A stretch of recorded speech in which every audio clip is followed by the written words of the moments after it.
Okay, welcome to the next tutorial, and in this tutorial we're going to be exploring that concept of equilibriums. Things are static, that all the forces equal zero when they're not moving. And I really didn't share this with you. I didn't want you to get too concerned about it, but this picture that I showed you before of Johnny hanging by his ankles is really quite a tragic story, and you pretty much would have guessed it, that the brothers are back, and what they decided to do up here, the brothers, is they decided to actually suspend little Johnny here, their smaller brother, because he was the one arguing the most about the donkeys, by a rope, and then they decided that they were going to hang him over a gorge, and there was a water below. But what's worse about this is that it wasn't just a normal gorge, because it was up in Northern Territory and up in Kakadu, and there was a crocodile down the bottom, and they thought this was hilarious. They're having the best time in the world,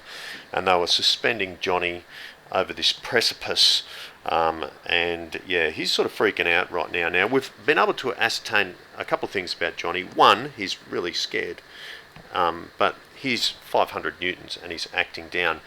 The other thing that we want to find out, just because, I think this is interesting, do the brothers have the strength to hold him up?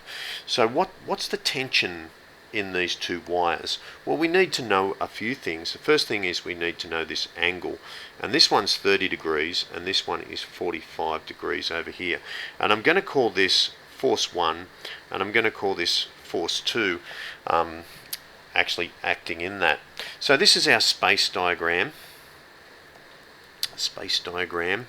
The next thing after we've done a space diagram is 1, 2. We do a free body diagram, and I'm just going to call that FBD now that you know what that is, and I'm going to draw all the forces out. Now, if you've guessed what type of forces this is, it's a concurrent force system. So a concurrent force system is when forces are all acting around a single point.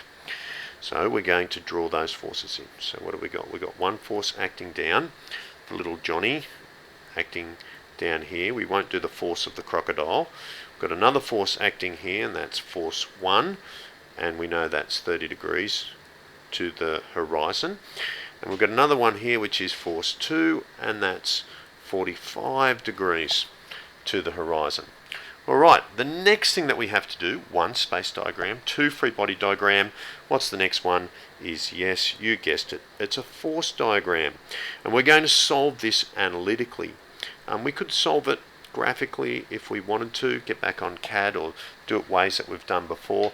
But this way we're going to draw in this, and it's going to create a closed shape.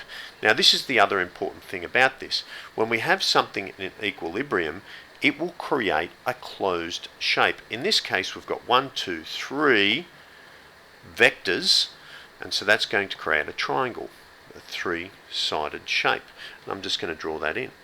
So that I'm going to start with my known force just here, and then I'm going to work in a clockwise direction. I'm going to sort of move down so I can draw this big. Okay, so what we have here is a 500 Newton force. I'm going to continue that on like that. 500 newtons acting straight down. The next force is force 2, and it's acting, and we're drawing this in head to tail. It's going to come up like this at 45 degrees. Now, if this is going to be a closed shape, we know that it has to finish on that point there, and it has to be, if it's in equilibrium, which I'll show you in a minute, has to be head to tail. We know that this is going at 30 degrees, so it's somehow going to be 30 degrees off here, and it's going to end here. So that's going to be 30 degrees there. It's also, because parallel angles, it's going to be 30 degrees in there as well. And there we go, we've done it. This is force 2, and this is force 1. So we've got 500 newtons acting down, force 1 and force 2. Then we can work out what our internal angles are. Now, if this is 90 degrees in here, then 45 minus 90 is 45. There we go, beautiful. And if this is 90 degrees in here, then we can work this out. So 30 minus 90 is 60. Now, if we can work out the internal angles of a triangle equals 180 degrees, so this plus this plus this should equal 180. So if we've got 60 and 45, we can minus that off 180 and we can get 75 degrees.